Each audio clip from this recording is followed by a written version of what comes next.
प्रचंड तातीरु त्राही पाई हाथींक जल क्रीड़ा देखा मिलुछि। राज्य में प्रचंड रौद्रताप जोगु जनजीवन अस्तव्यस्त हो पड़ता बेले तातीरु वन्यजंतु को निस्तार मिलूना। उतापुरु टिके त्राही पाइबा पाई गजराज घंटा घंटा धरी जल क्रीड़ा मजी जाउछंती। एभली दृश्य एवं देखा मिली चंपुआ वनांचल उखुंडा सेक्शन ज्योतिपुर बीट अंचल।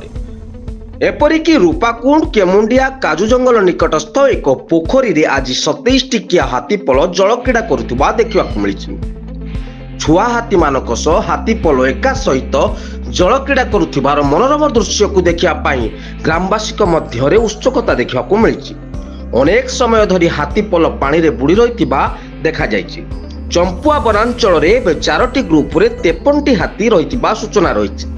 एही तातीरु रक्षा पाइबा पाई हाथीपल जलाशय गुड़िकरे जल क्रीड़ा सारिबा परे पुणी निकटस्थ जंगल को फेरी जाउछन्ती। एही हाथीपल वन कर्मचारी लगातार भाव में हाथीपल गतिविधि उपरे नजर रखिथिबा देखा मिली। केन्दुझर चंपुआरु ममता सेनापति रिपोर्ट, जनता जिंदाबाद।